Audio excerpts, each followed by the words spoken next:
بسم الله الرحمن الرحيم. الحمد لله الذي هدانا لهذا وما كنا لنهتدي لولا أن هدانا الله. Dear brothers and sisters, Assalamu alaikum wa rahmatullah. As the topic was introduced, a tafsir topic, tafsir discussion, on the first few verses of chapter Taha, especially the verse 5 of chapter Taha, and the discussions about the meaning of certain words that the verse of Quran contains. I will start with overally from the beginning of the chapter, just highlighting some important um, tafsir discussions, and then coming to the verse 5 and focus more on the meaning of the words Ar-Raḥmān al-ʿArsh istawā. The chapter starts with two cut letters, الحروف المقطعة طه.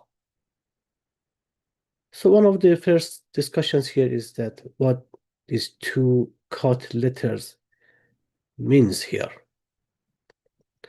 There are many perspectives on how to explain the cut letters at the beginning of the chapters of Quran. These are the secret letters. Only Allah knows the reason for. Other Mufassirun, they presented perspectives, ideas of how to understand them. And later Allah Ta'ala also refers to these discourses. He says that وقد نقل عن جماعة من المفسرين في معنى الحرفين أمور ينبغي أن يجل البحث التفسيري عن إيرادها والغور في أمثالها. He says that several views has been narrated from a group of exegetes regarding the meaning of these two letters. However, exegetical research ought to be elevated about citing such speculative matters or diving into the like of them.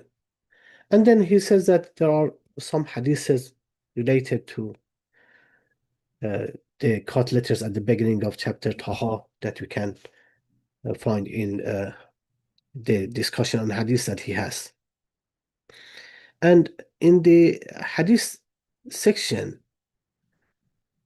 later Allah Ta'ala mentions some of the hadiths, including that the hadith from Imam al-Baqir alayhi salam and Imam al-Sadiq alayhi salam, that they mentioned that Taha is إن طه اسم من أسماء النبي, that Taha is one of the names of the prophets, of the prophet, peace be upon him.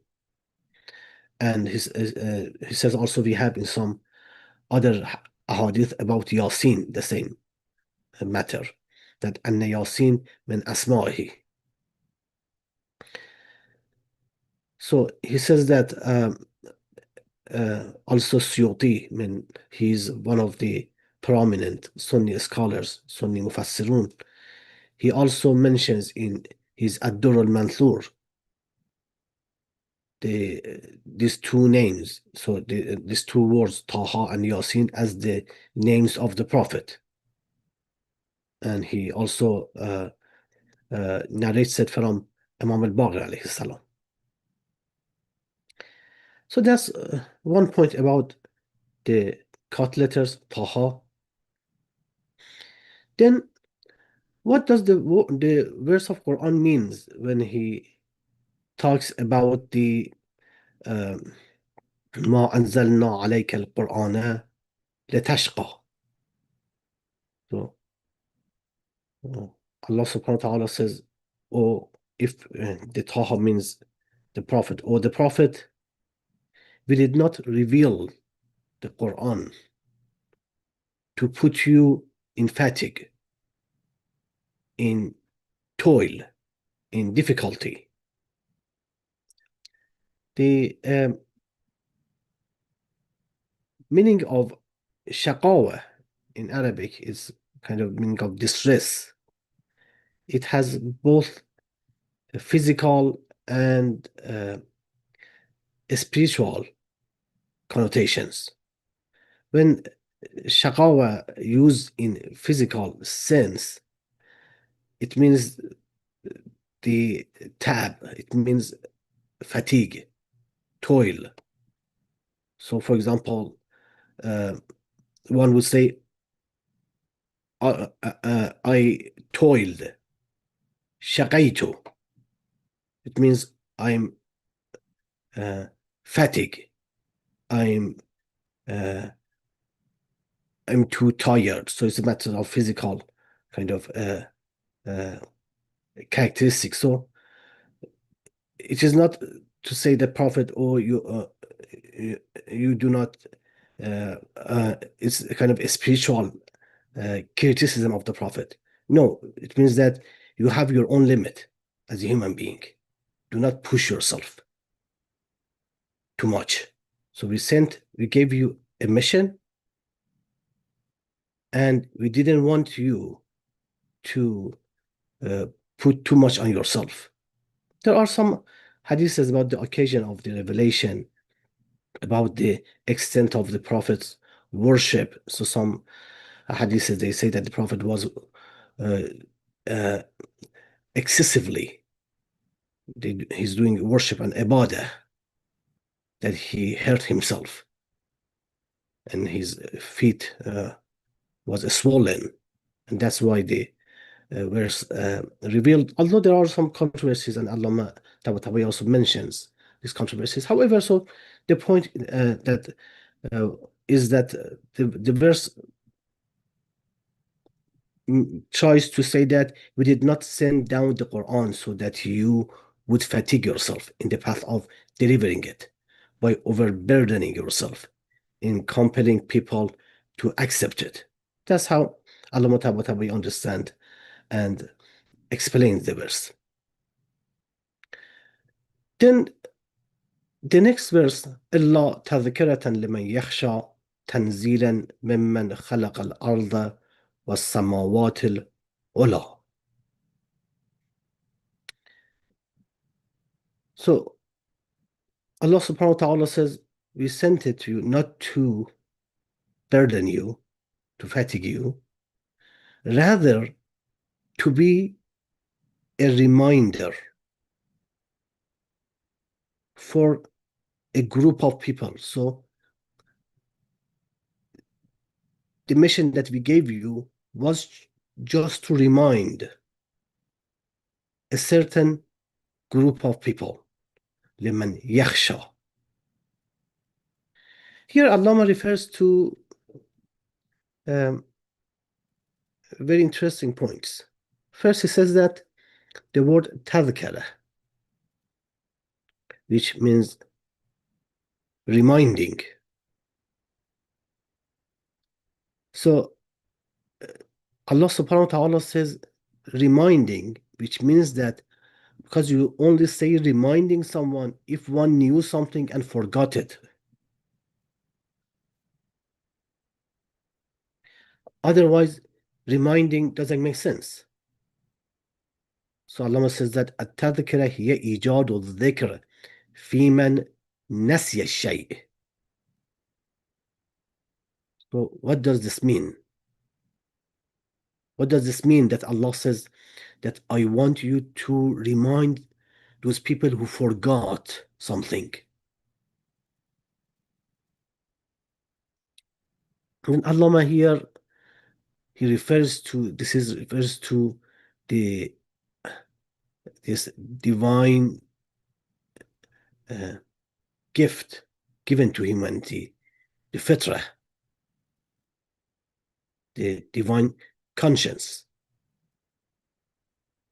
that we, when so as the verse of Quran says, فطرة الله التي فطر الناس عليها. the same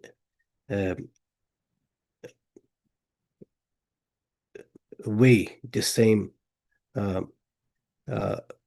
shape, the same consciousness that Allah made all people formed based on it. A divine inclined, a divine directed inner soul. So the verse of Quran tells the Prophet that these people who are the true addresses of the Quran are the ones that they have the capacity there. However, because they came down to the material life, it says that إن إخلاد الإنسان إلى الأرض وإقباله إلى الدنيا واشتغاله بما يحواه من زخارفها. Man's inclination towards the earth, his turning towards the world, and his preoccupation with its ornaments. اشتغالا لا يدع في قلبه فراغا أنساه ما أودع في فطرته. Then says that a preoccupation that leaves no vacancy in his heart caused him to forget what we deposited in his fitrah. So Allah subhanahu wa ta'ala says to the Prophet that your mission is just to remind, just to wake up the fitrah that is already there. However, your mission only works for certain people. لمن يخشى. It works only for the people, for those who fear. And Allah explains that it's very important that when Allah subhanahu wa ta'ala narrows down the addresses to the people who fear, it means that it says that أن المراد بمن يخشى, the meaning of the phrase of the ones who fear, it's من كان في طبعه ذلك بأن كان مستعدا للظهور الخشية في قلبه لو سمع كلمة الحق. The meaning is the one who has the quality in his nature such as he is prepared for the manifestation of fear towards Allah in his heart when he is to hear the word of truth. Someone who is truth seeking, someone who is mindful of truth, someone his heart is still, his conscience still is awake. So these are very subtle and beautiful tafsir points that Allah mentions here.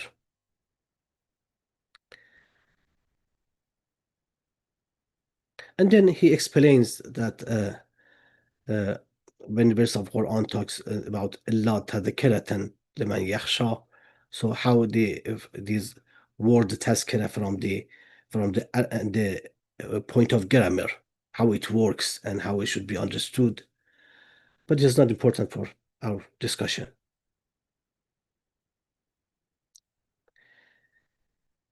So the discussion comes to the verse 5, which is the focus of our tonight session. The verse of Quran says, Ar-Raḥmān al-ʿArsh istawā, the all beneficent established himself on the throne. So what does this mean?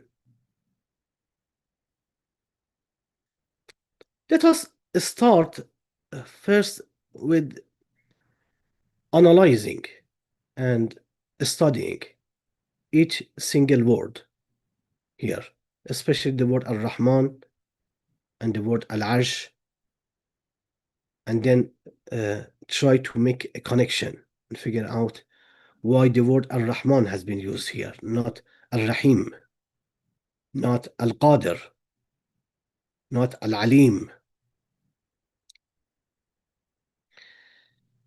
The word al-Raḥmān, there is a very beautiful linguistic distinction between the words al-Raḥmān and al-Rahim. That although we don't have the word Rahim here, however, I see it fitting to explain so you can see exactly why the word al-Raḥmān was used here. The word al-Raḥmān in Arabic is on the measure of fa'lan. So it's kind of they call it صيغة مبالغة. In Arabic, it has a meaning of intensity, abundance, and fullness. فعلان صيغة مبالغة. But the word Rahim in Arabic is on the measure of fa'il, which acts as constant attribute. They call it in Arabic صفة المشبهة.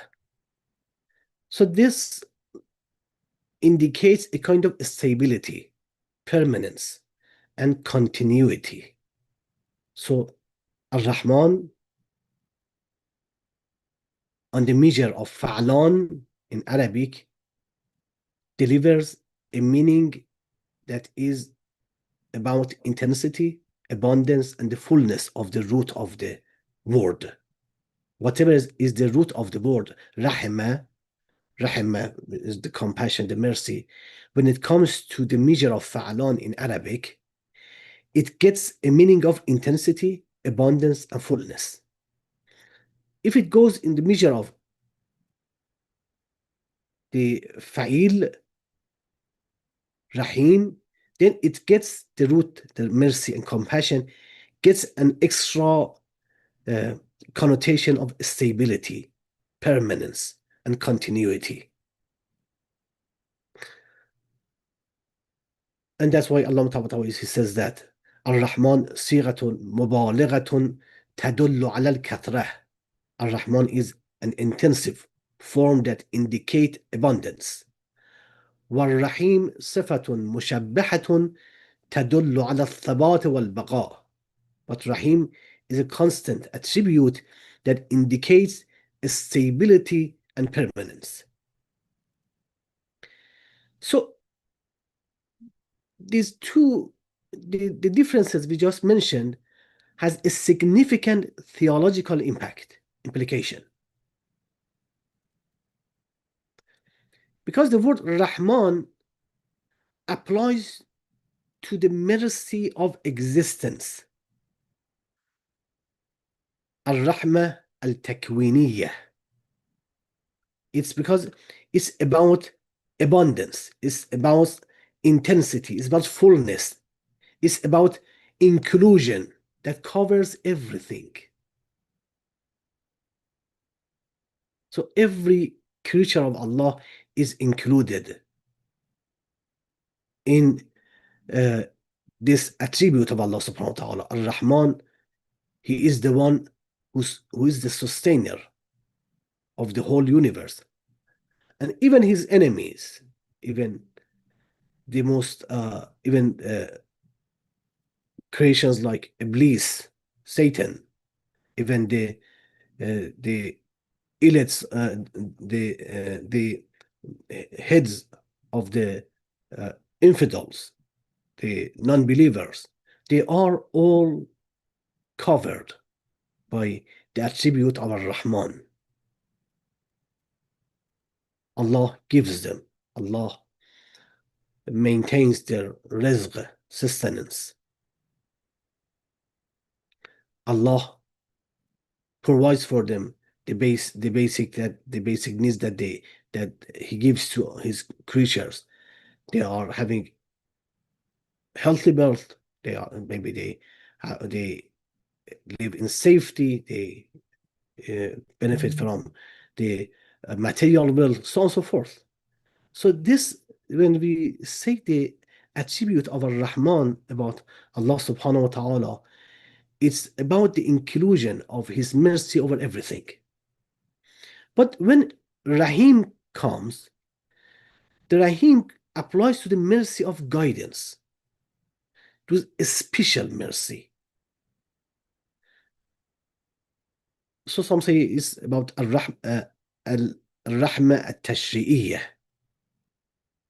There's a special mercy that is not just by the creation, but when Allah, for example, sends revelation, that's a special kind of mercy. Not everyone benefits from it. When Allah subhanahu wa ta'ala, He helps His true servants. من يتق الله يجعل له مخرجا ويرزقه من حيث لا يحتسب ومن يتوكل على الله فهو حسبه.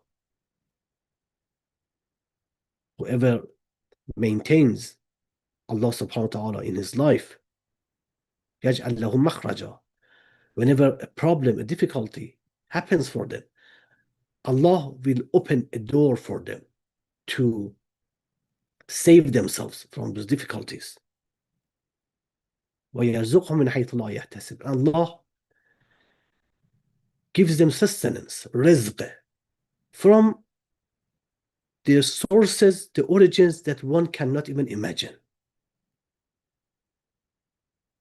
So this is part of the special mercy, which is included in the attribute of Ar-Rahim. And this is permanence. And the important point here is that, because why it doesn't include the other people, let's say those, for example, the non-believers or the enemies of Allah, because it has a meaning of permanence.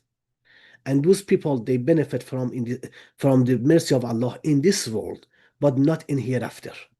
So a permanent and a stable mercy of Allah would not include them.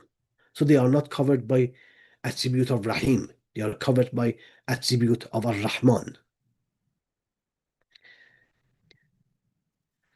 So this should make it obvious why the word Ar-Raḥmān has been used here.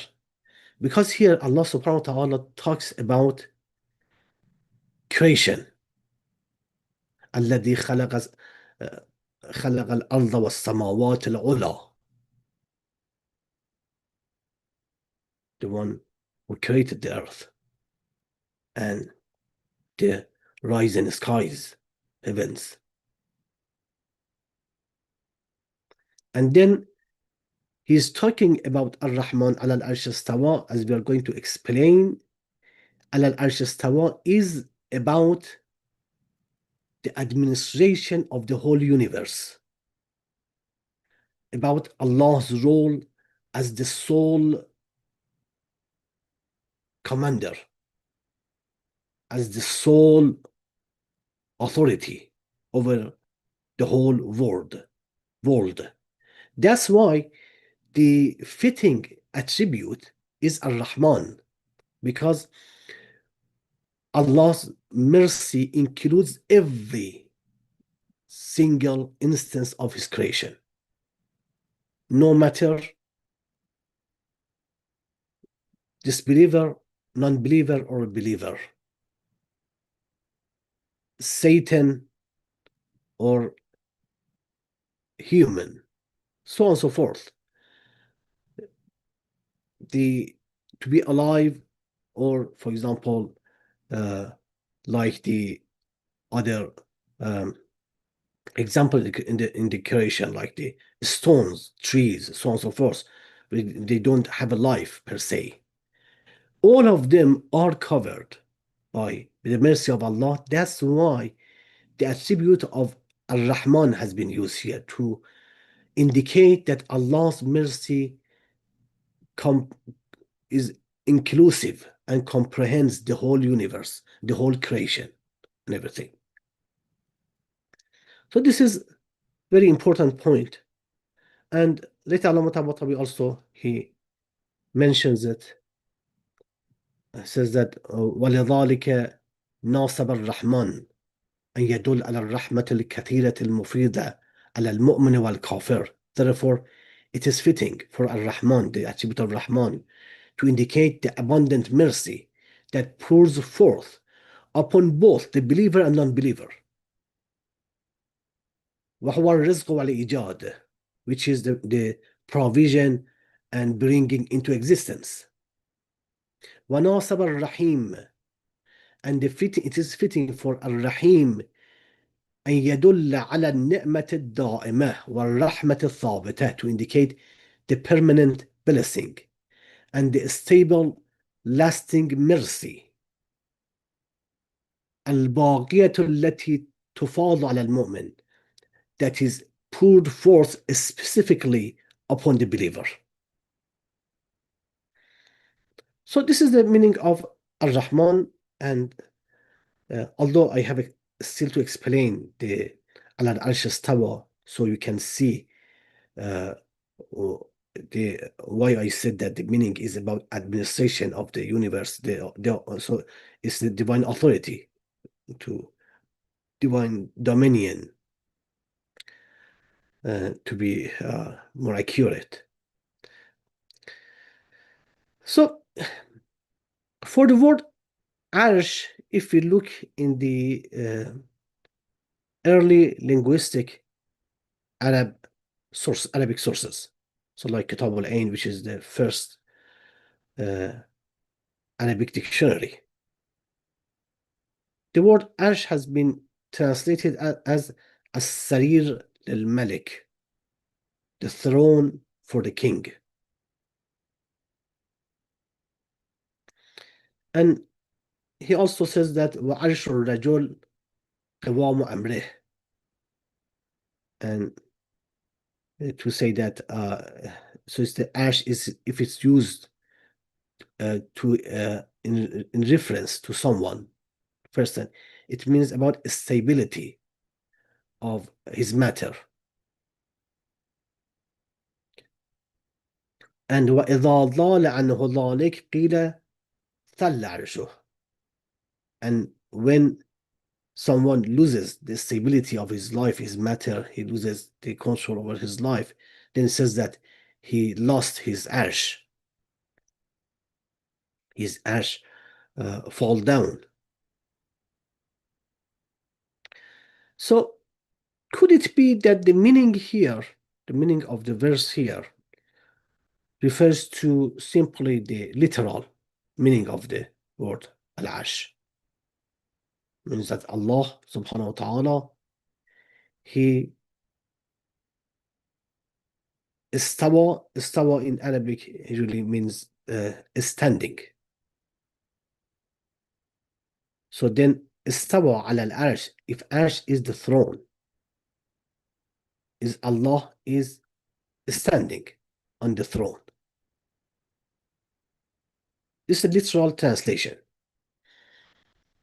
How it should be understood? As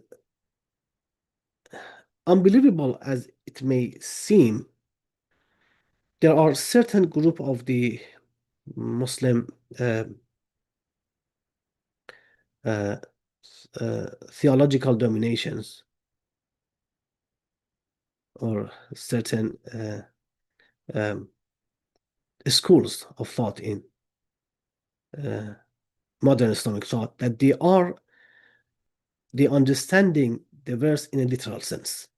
So I mean, especially the Wahhabi and Salafis, Wahhabis and Salafis, at least some of the Salafis. So they understand the verse in a literal sense, that Allah has a body, because the verse says that he stands upon a throne, or he sits upon a throne, some translated this way. As if they test istawā as fixing themselves or sitting on the throne or standing on the throne.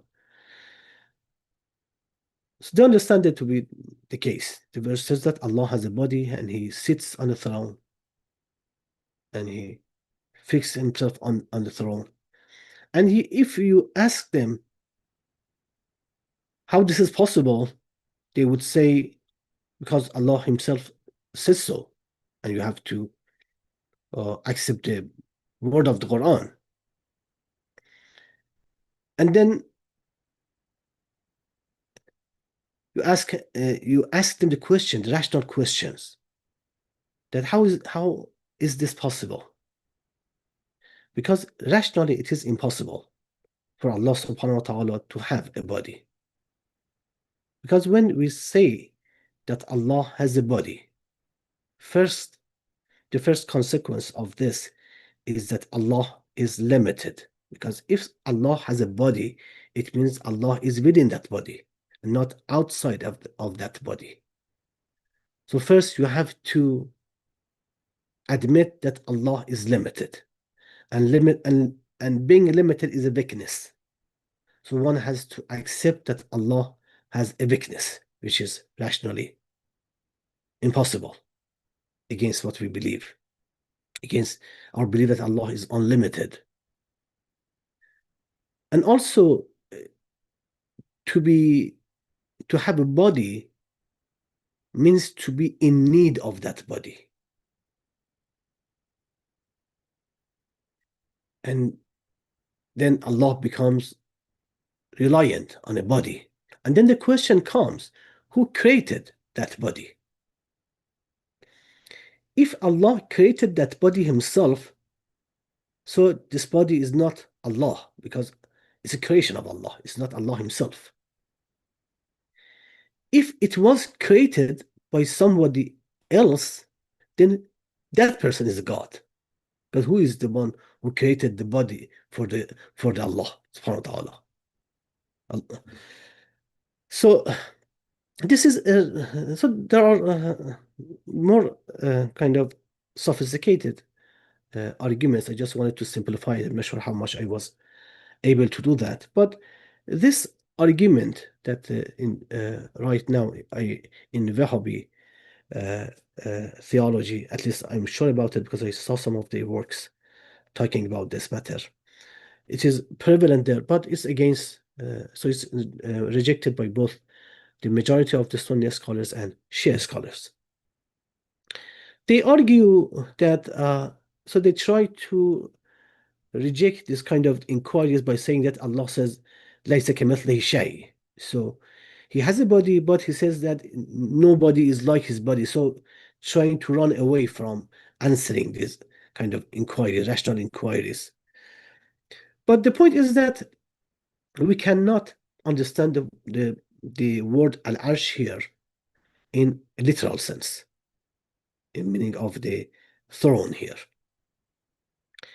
So we have to look at the kind of metaphorical meaning of the word al-Arsh. And we have evidence in Arabic literature, the early Arabic literature. We have enough evidence to prove that the word al-Arsh and the word istawā have been used in metaphorical sense. Not every time the word istawā is using, meaning standing or sitting or fixing oneself on something. Not every time the word Arsh is used in Arabic means throne in the literal sense. For example, the Al-Akhtal is a Christian Arab poet of the Umayyad period. He wrote a poem about a governor called Bishr ibn Marwan, who was the governor of Iraq, who had the authority over Iraq. He says, قد استوى بشر على العراق من غير سيف ودم محراقي. Bishr has taken over Iraq without a sword or shedding blood. So he used istawā here as a meaning of taking over something, mastering something. So he used it in a metaphorical sense. It shows that it was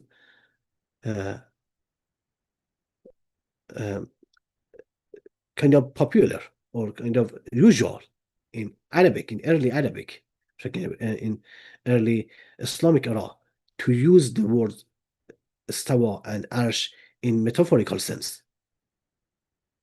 And we have the word Arsh also used in a similar kind of example to show the metaphorical sense. There is this kind of the widely circulated poem saying that إذا is kind of like an idiom. إذا ثل عرش المرء قلت صديقه وانكره من كان بالأمس يعرفه. When a man's throne, Arsh, collapses, his friends become few, and he is denied by those who knew him yesterday. So when he talks about a person's Arsh collapsing here, it is not necessarily about really a throne is there. Someone has a throne there, is a king, and his throne fall down. No, it's a metaphorical expression. So it's about status and power. So the word Arsh has been used metaphorically to refer to a status and power. So these two examples should be enough to tell us that in early Arabic literature, these two words were being used in metaphorical senses as well. Then, how we can understand here the word al-Arsh, the word istawā al-Arsh. So it's taking over, and al-Arsh is the power, the authority. There are two different ways to, if we want to go to a detailed kind of interpretation. Al-Arsh, sometimes in some of the tafsirs, it has been translated into kingdom. Sometimes it has been, because it's the Arabic kind of equivalent for it. Some Fasirun, they say al-Mulk. Al-Arsh means al-Mulk. And what does al-Mulk mean? Al-Mulk, the word al-Mulk in Arabic can have two meanings. It can be understood as a noun, which is what belongs to someone, what one owns,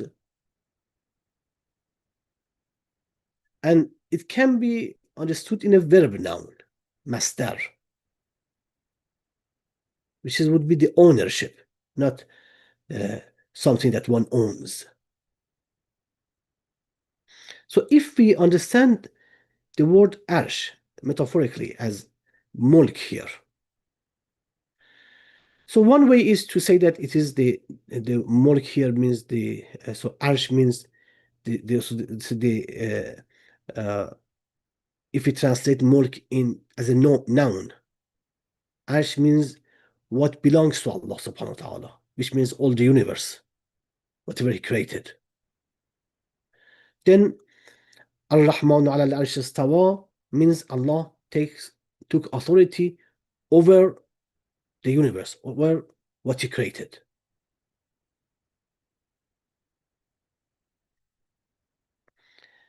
This seems to be a good translation, seems to fit the verse and um,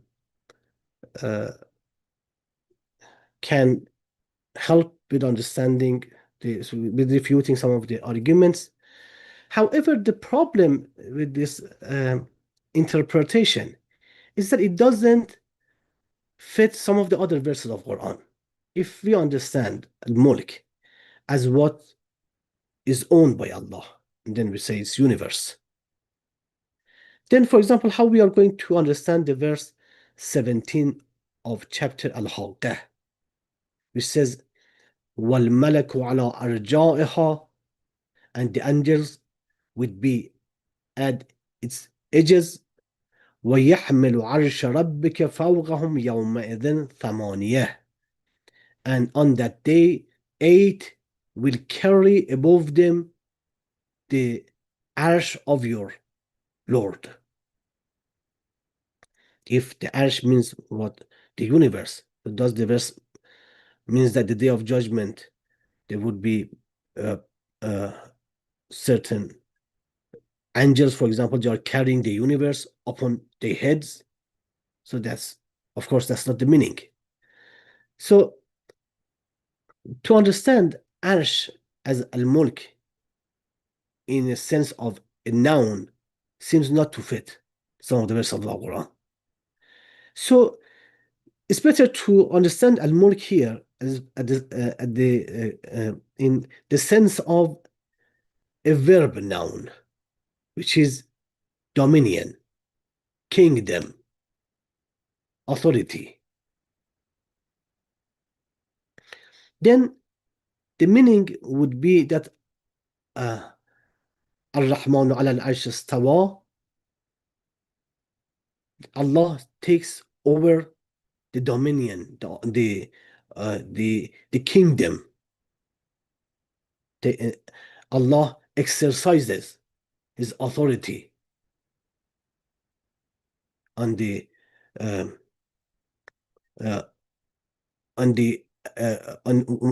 matter.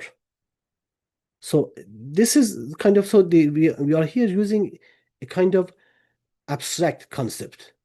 So it's authority. So it's the kingdom, it's ownership, to exercise His ownership. So the difference is that if we understand al-Mulk as what Allah owns, with Allah takes over the universe. If we say ownership, means Allah, istawā means exercising, and then the ownership, Allah exercises His ownership. It's a matter of administration of the universe. So that seems to be a much more fitting meaning for the word of Arsh. And however, a counter argument can be raised.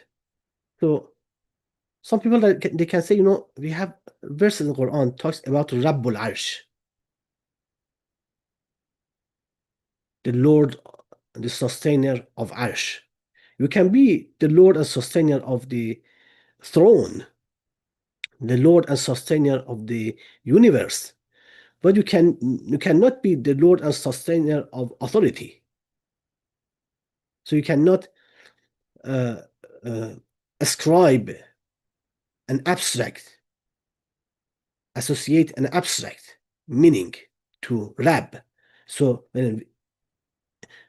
it means that al-Arsh cannot be understood in this way, because otherwise Rabbul Arsh cannot be translated properly. But the response is that no, it is not the case, because it is possible. Why it is possible? Because Allah subhanahu wa ta'ala, He Himself did it. Subhana rabbika rabbil izzati amma yasifun. Glory to your Lord, the Lord of might, the Lord of glory. So Allah talks about the So he associates the concept, the abstract concept, the might and glory, to his role as a Lord and sustainer. So the Lord of authority and the Lord of dominion, according to the Quran, is possible. But this seems to be a fitting translation for al-Arsh istawā, so the one who exercises his ownership, his authority, which means the administrating the universe. And since it's about administrating the universe, the verse starts with the word Ar-Raḥmān, the most benevolent, whose mercy covers everything, because it's about his authority and administrating his authority and exercising his ownership. It's about everything, including everything. One thing that I would like to add here is that late Allah seems to offer a more nuanced, or somehow in a way different understanding of the word Arsh here. He talks about Arsh as, so his word is the exact word in his the volume 8 of al-Mizan is that وعلى هذا فالعرش هو مظهر الملك ومقام العلم. He doesn't say that Arsh is the mulk, is the ownership. He says Arsh is the manifestation of the ownership, of the authority. And it is the station of knowledge. And he has this emphasized in many other instances in Al-Mizan. In another instance, he says, وَالْعَرْشْ وَمَقَامُ الْعِلْمِ وَالتَّدْبِيرِ الْكَوْنِيِّ. Says that when we are talking about Arsh, it's the station of knowledge or universal administration. So he talks about divine knowledge as being Arsh. And because the way that Allah understands knowledge, divine knowledge, is different. So he explains that when we are talking about divine knowledge, is very different than the type of knowledge that we as humans we understand. Because the divine knowledge is active knowledge. Our knowledge is passive knowledge. It is for Allah to know something is the very reason that they exist, to things exist. The knowledge of Allah of them is the very reason for their existence. It's a kind of active knowledge. So he explains that فالعرش هو المقام الذي يرجع إليه جميع أزمة التدابير. So the Arsh is the station to which all the reigns of divine administration and lordly decrees والأحكام الربوبية الجارية في العالم, and lordly decrees running through the world return.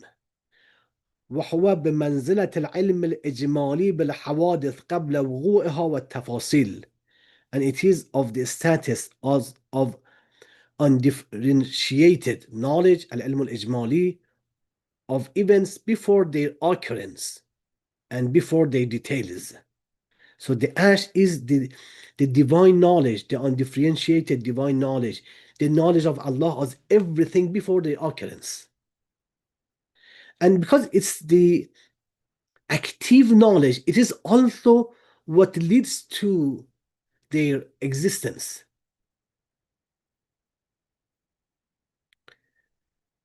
So it's the kind of the divine knowledge here is in a way similar to divine authority, if I understood it properly, or the way that Allah himself says manifestation of the mulk and authority.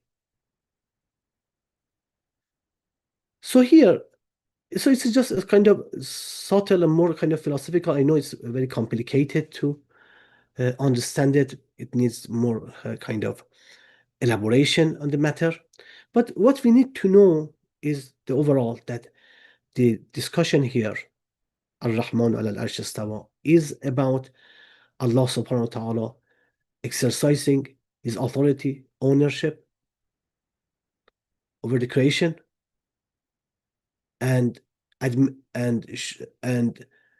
is highlights the role of Allah as a Rabb, as a sustainer, as an administrator. And that's why it fits the word Ar-Raḥmān to come at the beginning. And one thing I need to also highlight before I forget it, because I refuted the use of al-mulk in meaning of noun as just universe, for example, what is owned by Allah.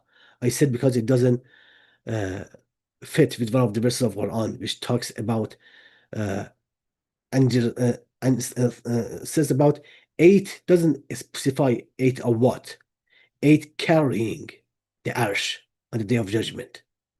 Then one may ask, so how your new interpretation helps with that? So if we say it's the authority, it's dominion, so what does it mean? The 8 are going to carry the dominion. So the point here is that in Arabic, we have these expressions used, and we have in some hadiths, hamalatul ilm, for example, the ones who carry knowledge. It is not necessarily about carrying something physical. It can be about carrying something like knowledge. If we understand, as Allah Ta'ala says, if understand al-Arsh as divine knowledge, divine authority, the verse says that in the Day of Judgment there would be those who would be granted this divine authority, the divine knowledge. And he mentions a hadith from Coffee as just an example that this understanding can be validated. The hadith, it says that, unfortunately I forgot to take note of which imam that is narrated. The hadith says, حملة العرش والعرش على العلم. The hadith also mentions the Arsh is ilm, the knowledge. ثمانية أربعة منا وأربعة ممن شاء الله. 4 from us and 4 from whom Allah wills. فأما الأربعة منا. Because again, if you remember the verse of Quran, let me just remind you of the verse to understand the hadith. Because the verse says that وَيَحْمَلُ عَرْشَ رَبِّكَ فَوْقَهُمْ يَوْمَئِذٍ ثَمَانِيَةٌ. And that day 8, it doesn't specify what type, what kind of existence creatures are those 8. 8 will carry above them the Arsh of your Lord. Then the hadith says that these 4 of these 8 is us, is from us, Muhammad wa Ali wal Hasan wal Hussein. وَأَمَّا الْأَرْبَعَ مِمَّنْ شَاءَ اللَّهُ.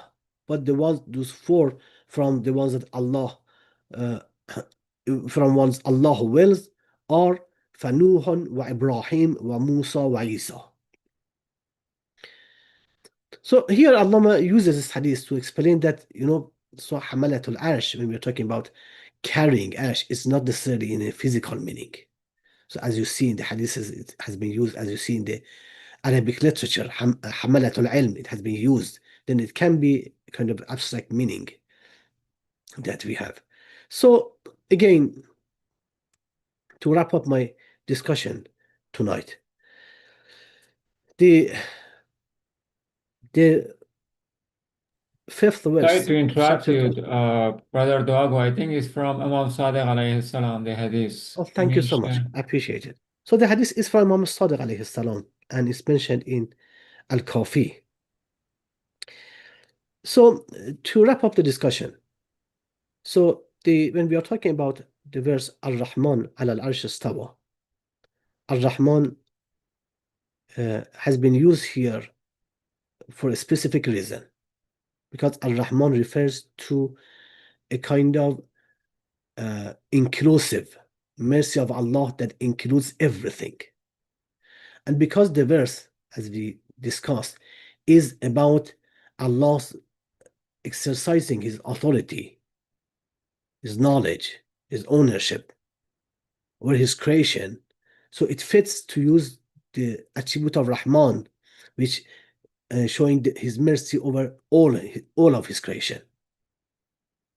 Then the word al-Arsh istawā, although the literal meaning of the Arsh means throne, and that's why the Wahhabi scholars and some Salafi scholars, they understand the verse in literal meaning. However, this understanding is rejected by rational arguments and cannot be accepted, because it's denies some of the most essential attributes of Allah subhanahu wa ta'ala. Then we discussed that in early Arabic literature it was usual to use these two words in a metaphorical sense, and the verse of Quran also uses them in a metaphorical sense. And we discussed three possibilities. First possibility was that if we understand al-Arsh, so the meaning that scholars say al-Mulk, and then we understand al-Mulk as a noun, which means what is owned by Allah, which is the universe, then we say that it means that Allah took over the universe. But then when we looked at some of the verses of Quran, this meaning doesn't fit. If we understand the Arsh as the universe, what belongs to Allah, for example, then the verse that talks about the eight carrying it upon their head, and so for example in the day of judgment would mean carrying the universe upon the head the day of judgment. It doesn't make sense. Then we said that, so it means that it seems that the proper way to understand it is to understand al-Mulk as a verb noun, al-Masdar, which means the ownership. So when we are talking about al-Arsh istawā, means Allah exercised His ownership, His authority, which is dominion, which is the meaning that most of the Shia scholars and some Sunni scholars, they understand from the verse. So I responded to the kind of the question, the counter argument that how we are going to then understand the phrases like Rabbul Arsh. Does it mean Lord of Dominion, Lord of Authority? And then I said yes, because we have Rabbul Izzah fil Quran. So in Quran, so we have similar expressions in the Quran. And then I said that although the view of al-Mutabatawi can be categorized within the same category, but he seems to have added some more nuances to it. It seems that the Arsh is more about knowledge, the divine knowledge. And divine knowledge is not just the passive knowledge that we think. So the knowledge, how the knowledge is going to run the universe. No, it's active knowledge. The knowledge is the very cause of the universe and its maintenance. And it's also the manifestation of divine authority. مظهر الملك. as later Allah Ta'ala mentions. So these are different perspectives how to understand the verse. I hope inshallah that the discussion overall was beneficial. If there is any ambiguity and the question, I will be happy later on to address any question inshallah. May Allah gives us the blessing and tawfiq to benefit from the wisdom and the knowledge of the divine revelation and the teaching of the Prophet and the Ahlul Bayt. Please recite a salawat.